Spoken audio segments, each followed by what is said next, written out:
Hay a lo menos 4 áreas de conducta cristiana que, si las obedecemos, como enseña la Escritura, demostrarán que somos personas de integridad, cristianos genuinos, cuando decimos amar a Dios por encima de todas las cosas. ¿Cuáles son estas 4 áreas de conducta? Separación del mundo, en primer lugar; una vida de sacrificio, en segundo lugar; una actitud sumisa, en tercer lugar; y súplica por los demás. Debemos estar dispuestos a vivir separados del sistema y a veces a sufrir persecución o el ridículo por nuestra consagración y rendición a Cristo. A esta hora, la Iglesia Metodista Independiente se reúne para presentar su programa En Espíritu y Verdad. Dios es Espíritu, y los que le adoran en espíritu y verdad es necesario que le adoren. Bienvenidos al programa de hoy. Has buscado la paz y divinos olas y deseas que crezca tu fe, pero te es menester alma y cuerpo traer al altar cual ofrenda a tu Rey, para andar con Jesús y gozarte en la luz y vivir libre de la maldad. Lleva presto al altar para sacrificar lo que tengas a su voluntad. Te has puesto en el santo altar de tu Dios, te has entregado al Señor. Solo así tú tendrás su descanso y solas y sus ricas delicias de amor.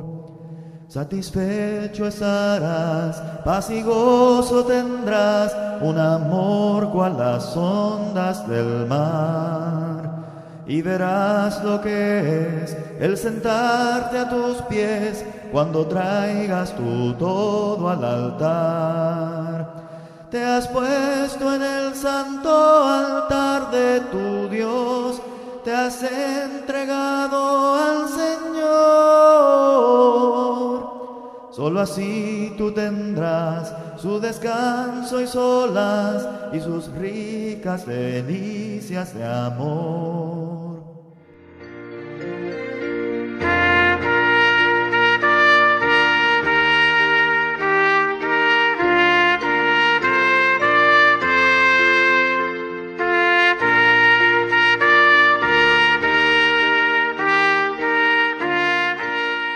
Me es muy grato el saludarles.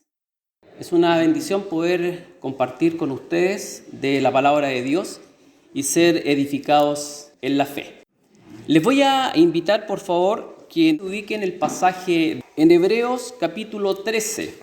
Vamos a dar lectura a los versículos 20 y 21. Les invito a ponerse de pie y leemos en conjunto, pausadamente, con entendimiento.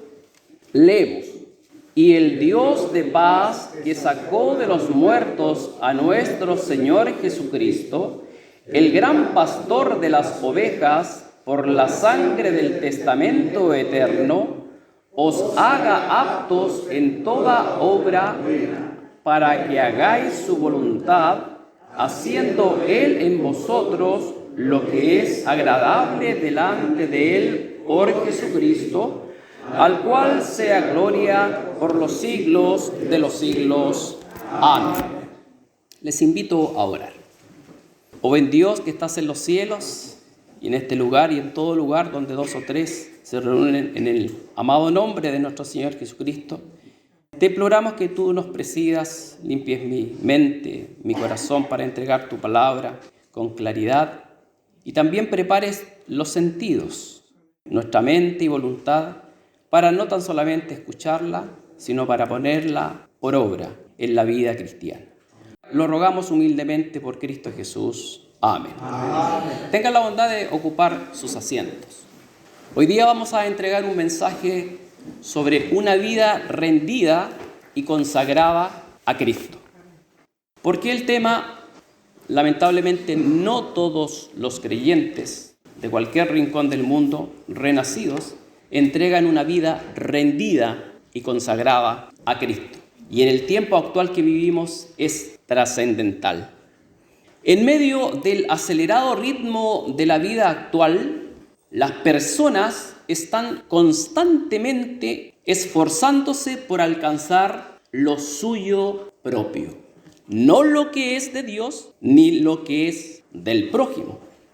Algunas de estas cosas son las riquezas, el estatus, el poder, la fama, el reconocimiento, el éxito en el campo laboral, el éxito en el campo intelectual, una mejor calidad de vida. Algunas de estas cosas son lícitas por naturaleza, siempre y cuando no desplacen del primer lugar de Dios en nuestra vida. Este escenario también en el día de hoy abarca a multitudes de creyentes en Latinoamérica, en Norteamérica y en el mundo en general. Miles de ellos están buscando constantemente soluciones nuevas para una vida efectiva, tanto temporal como eterna. Buscan nuevas experiencias emocionales día a día, buscan vivir un evangelio acomodaticio de acuerdo a sus normas, buscan conciliar los placeres y goces de esta vida con el servicio a Dios. Parecen haber olvidado el secreto que una vida equilibrada en Cristo no radica en programas, actividades, nuevas emociones, proyectos y otros esfuerzos humanos, sino en una adecuada y fundamental relación con el Señor Jesucristo, su bendita y poderosa palabra y la guía del Espíritu Santo que mora en nuestras vidas. Si usted quiere, si queremos ser creyentes, que vivamos una vida útil y satisfactoria en las manos de Dios, debemos rendirnos completamente a Él en sacrificio vivo, santo, agradable, que es nuestro racional culto, y un culto racional consciente y diario, es decir, continuo. En esencia, es poner a Dios ante todo, de manera que en forma efectiva y real ocupe el primer lugar en nuestra vida, no solo en pensamiento, no solo en teoría, sino en acción, en vida práctica. Nuestra relación con Jesucristo es la clave para tener una vida sin claudicaciones ni transigencia. Hay varios deberes prácticos que pueden ayudarnos a llevar eso a cabo y se hallan justamente en el pasaje que hemos leído en Hebreos 13 del 10 al 21, el cual mediante su vista a través de la predicación vayan siguiendo los pasajes que vamos a considerar en esta porción, Hebreos 13 del 10 al 21. Hay a lo menos 4 áreas de conducta cristiana que, si las obedecemos, como enseña la Escritura, demostrarán que somos personas de integridad, cristianos genuinos, cuando decimos amar a Dios por encima de todas las cosas. ¿Cuáles son estas 4 áreas de conducta? Separación del mundo, en primer lugar; una vida de sacrificio, en segundo lugar; una actitud sumisa, en tercer lugar; y súplica por los demás. Recordemos que en el día de hoy cada uno, como expresa Pablo en la carta a los Filipenses, busca lo suyo propio. Consideremos en primer lugar la separación del mundo. Cuando me refiero al mundo, me refiero al sistema, su forma de pensar, sus ideologías, sus modas, su manera de actuar y conducirse. El primer mandato, de acuerdo al escritor de la carta a los Hebreos, es separarnos del mundo, es decir, del sistema mundo, controlado por Satanás. El escritor de Hebreos señala, sigan con su vista por favor, los versículos 12 y 13. Por lo cual también Jesús, para santificar al pueblo por su propia sangre, padeció fuera de la puerta, Salgamos pues a él fuera del real, llevando su vituperio. De estos versículos podemos derivar una analogía de la vida cristiana, la suya y la mía. Los creyentes siguen el ejemplo de Cristo y se separan del mundo pecaminoso. Así como Jesús murió fuera de Jerusalén, aparte del viejo mundo del judaísmo y lejos de los pecados del pueblo, nosotros también como creyentes debemos vivir separados de este mundo, no formando parte de sus normas y prácticas pecaminosas. Debemos estar dispuestos a vivir separados del sistema y a veces a sufrir persecución o el ridículo por nuestra consagración y rendición a Cristo. El apóstol Pablo nos recuerda que no tenemos nada en común con el mundo. No os juntéis en yugo con los infieles, porque ¿qué compañía tiene la justicia con la injusticia? ¿Y qué comunión la luz con las tinieblas? ¿Y qué concordia Cristo con Belial? ¿O qué parte el fiel con el infiel? La respuesta es ninguna. Segunda a los Corintios 6 del 14 al 15. Esa clase de separación a la cual nos invita el escritor de la carta a los hebreos no quiere decir que debamos cesar todo contacto con no creyentes o que nos convirtamos en ascetas, monjes que se retiran a vivir en soledad. No se refiere a eso. Si fuera así, no sería posible ministrar a los que no conocen a Cristo. La separación bíblica a la cual nos invita este pasaje implica tener una actitud y orientación diferentes de las del mundo, así como no comprometer nuestros principios, preceptos, mandamientos para amoldarnos a sus costumbres, a las del mundo. Sin embargo, nuestra actitud hacia el mundo no puede ser condescendiente. No debemos transar frente a situaciones y pruebas a las cuales nos vemos expuestos. Jesucristo oró a Dios que nos diera una actitud correcta hacia el mundo y una relación apropiada para con él. Juan 17 del 15 al 18 lo atestigua. No ruego que los quites del mundo, sino que los guardes del mal. No son del mundo como tampoco yo soy del mundo. Santifícalos en tu verdad, tu palabra es verdad. Como tú me enviaste al mundo, también los he enviado al mundo.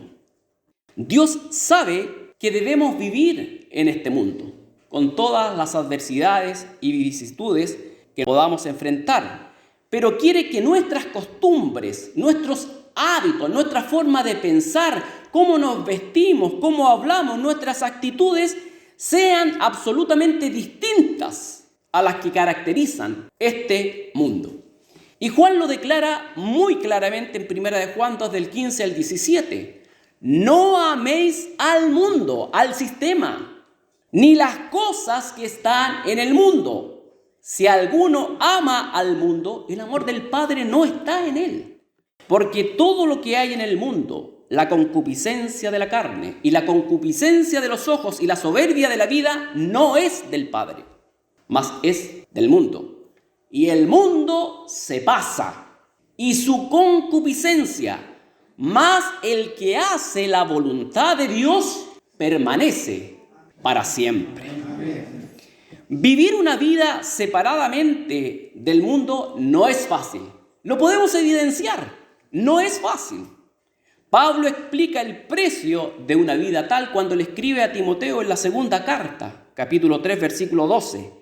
Y también todos los que quieren vivir piamente en Cristo Jesús, es decir, una vida de piedad, padecerán persecución.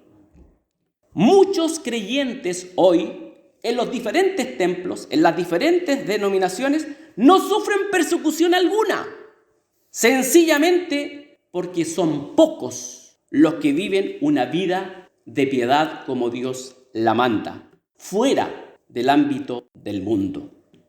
Son demasiados los creyentes que prefieren sacrificar la recta integridad en favor de mantener o de tener o de lograr un prestigio humano. Pablo amonestó a los creyentes carnales de Corinto en cuanto a esto y los desafió a que siguieran su ejemplo y aceptaran las dificultades de vivir una vida separada. Y les escribió en 1 Corintios 4 del 10 al 11, nosotros necios por amor de Cristo y vosotros prudentes en Cristo. Nosotros flacos y vosotros fuertes. Vosotros nobles y nosotros viles. Hasta esta hora hambreamos y tenemos sed y estamos desnudos y somos heridos de golpe y andamos vagabundos. Reitero 1 Corintios 4 del 10 al 11. Para llevar una vida rendida y consagrada a Cristo, lo primero que debemos hacer, de acuerdo al pasaje, es vivir una vida separada de este mundo. En segundo lugar, debemos llevar una vida de sacrificio. Todos los creyentes sabemos que Jesucristo, nuestro Señor y Salvador, ha ofrecido en sí mismo, en su persona, el único sacrificio por sus pecados, los pasados, los presentes y los del futuro. Dios vive en un constante presente, no está sujeto al tiempo. Pero muchos de nosotros a menudo olvidamos que Dios requiere un sacrificio de nosotros en forma de alabanza a Él y de servicio a los demás. Así que ofrezcamos por medio de Él a Dios siempre sacrificio de alabanza. Es a saber, fruto de labios que confiesen a su nombre. Y de hacer bien y de la comunicación no os olvidéis, porque de tales sacrificios se agrada Dios. Hebreos 13, 15 y 16. Este es otro atributo o virtud que debe caracterizar a todos los creyentes que desean vivir con integridad, la actitud de una vida de sacrificio. Y no todos los creyentes están dispuestos a ese costo. Los escritores de los Salmos, algunos, sabían mucho acerca del primer aspecto de una actitud sacrificial, el alabar a Dios y dar gracias a su nombre. Notemos solamente 3 ejemplos. El Salmo 7:17 señala, alabaré yo a Jehová conforme a su justicia y cantaré el nombre de Jehová el Altísimo. Salmo 43:5, ¿por qué te abates, oh alma mía? ¿Y por qué te conturbas en mí? Espera a Dios, porque aún le tengo de alabar. Es Él salvamento delante de mí y el Dios mío. Y Salmo 108:3 declara, te alabaré, oh Jehová, entre los pueblos.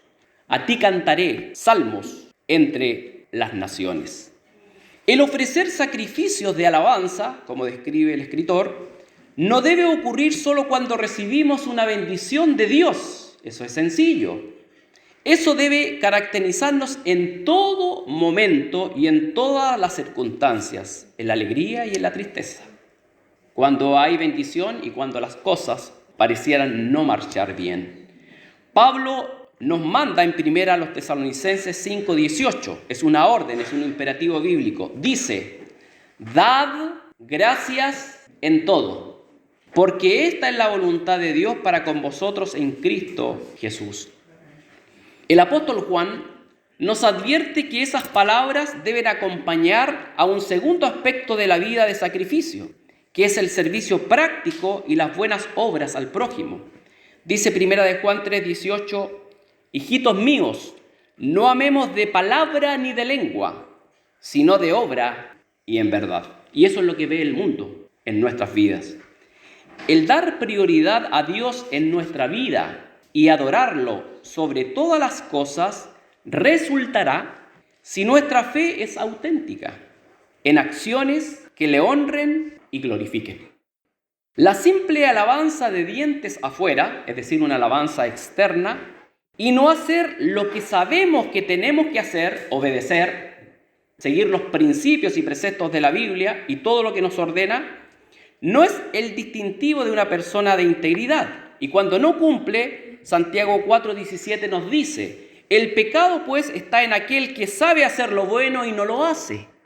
Si usted sabe que el domingo es el día del Señor, ¿Es del Señor Jesucristo o del Señor Sandoval? ¿O del Señor Alarcón? ¿O del Señor Jara? ¿O el que usted quiera poner? Y si usted sabe eso, se lo han inculcado y lo ha aprendido, ¿por qué viene solo los domingos en la mañana? ¿O algunos se turnan para venir en la tarde? ¿Por qué de la boca dicen es el día del Señor? ¿Saben lo que están haciendo? Están pecando. Ese es un pecado. Y Dios toma en serio su palabra y sus preceptos. Cuidado, hermano, cuando actuamos de esa manera. Por eso esas son las obras que el mundo ve. Y Dios quiere que cambiemos todas esas conductas. El libro más práctico del Nuevo Testamento, la Epístola de Santiago, que es como el símil de Proverbio en el Antiguo, Santiago en el Nuevo, muestra de una manera muy clara que las palabras de alabanza y el servicio deben ir juntas. Señala Santiago 1:27. La religión pura y sin mácula delante de Dios y Padre es esta: visitar los huérfanos y las viudas en tus tribulaciones y guardarse sin mancha de este mundo.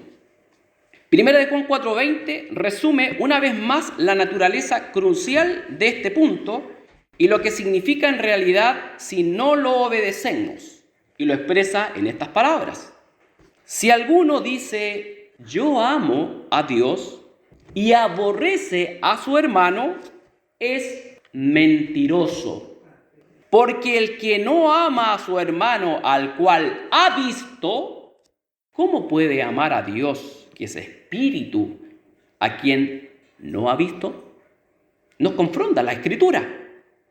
Si nuestras acciones no se corresponden con nuestra profesión de amor y alabanza a Dios, no tenemos ninguna para suponer que somos parte de su familia.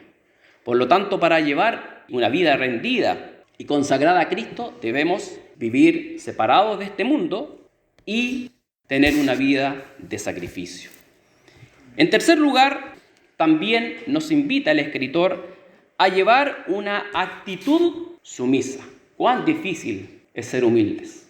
Lo podemos evidenciar y comprobar en nuestra propia vida.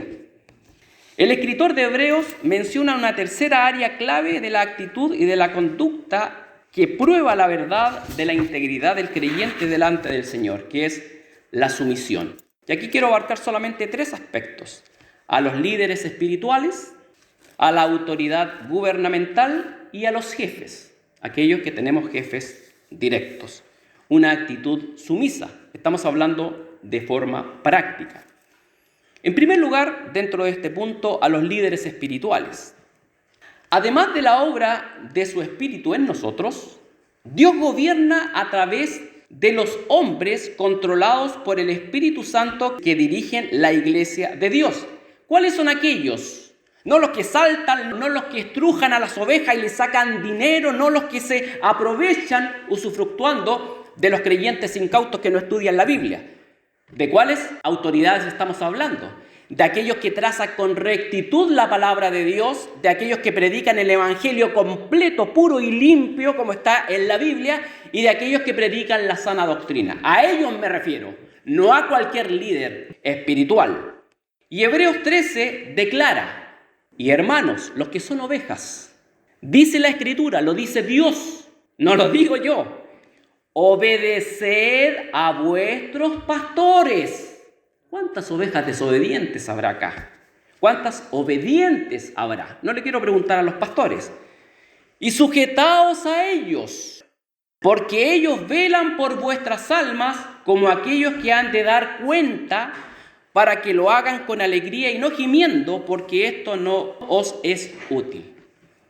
Jesucristo se personifica a través de la Escritura de muchas formas: el camino, la verdad y la vida, la roca de los siglos, el buen pastor.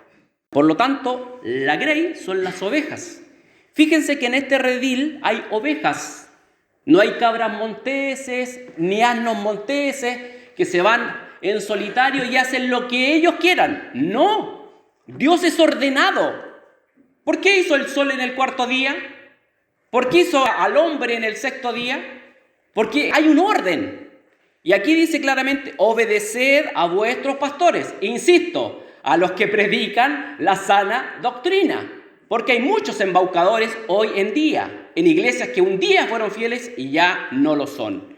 Dios ha diseñado a su iglesia, es de Él, no de los pastores, de tal modo que hombres calificados, puede que no tengan mucha preparación intelectual, pero si Él los llama, Él los prepara, y calificados divinamente, señalados, la presidan y con la ayuda de Dios y la guía del Espíritu Santo, determinen su dirección, enseñen la palabra y ofrezcan guía y orientación al pueblo. Es decir, hermanos, a ustedes. Todas las iglesias del Nuevo Testamento tenían estos hombres. Se les llama en algunos pasajes ancianos, obispos o pastores. El apóstol Pablo proveyó de instrucciones a estas autoridades sobre cómo debían llevar a cabo su supervisión de la iglesia, no como patrones de fondo. Miren lo que dice la Biblia, 1 de Pedro 5, 2 al 3.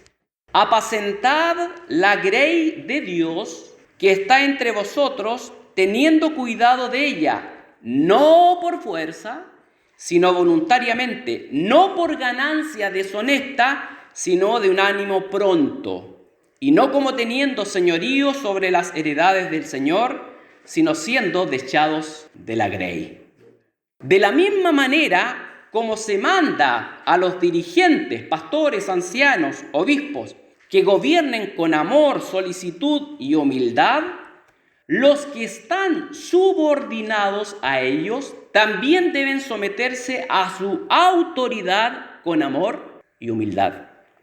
El apóstol Pablo dijo a la iglesia de los tesalonicenses, 1 Tesalonicenses 5, 2 y 13, y os rogamos, hermanos, que reconozcáis a los que trabajan entre vosotros y os presiden en el Señor y os amonestan, y que los tengáis en mucha estima por amor de su obra.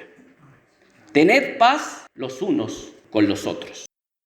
Hebreos 13, el pasaje de referencia, añade que el pueblo de Dios es responsable de ayudar a sus líderes espirituales, los genuinos, a gobernar con alegría y satisfacción. Una de las maneras fundamentales como podemos hacerlo es sometiéndonos voluntariamente a su autoridad, siempre que se guíen y se rijan por la Escritura.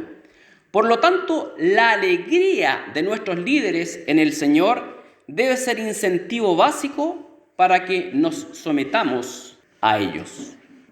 Jesús hizo aún más imperativa la necesidad de que nos sometamos a la autoridad espiritual cuando dijo a sus propios apóstoles, a sus propios discípulos, en Juan 13, 20, de cierto os digo, el que recibe al que yo enviaré, a mí recibe, y el que a mí recibe, recibe al que me envió.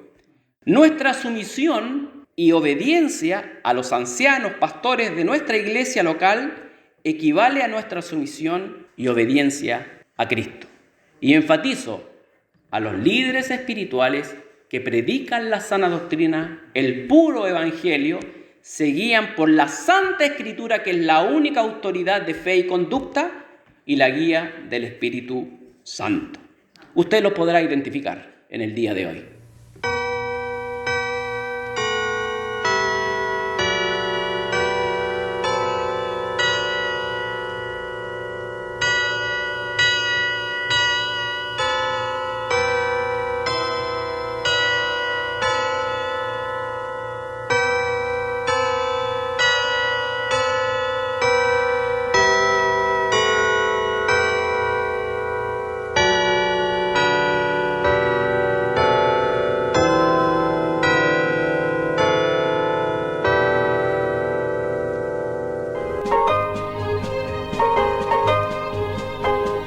Hasta aquí, la Iglesia Metodista Independiente ha presentado En Espíritu y Verdad. Dios es Espíritu, y los que le adoran, en espíritu y verdad es necesario que le adoren. Que el Señor les bendiga.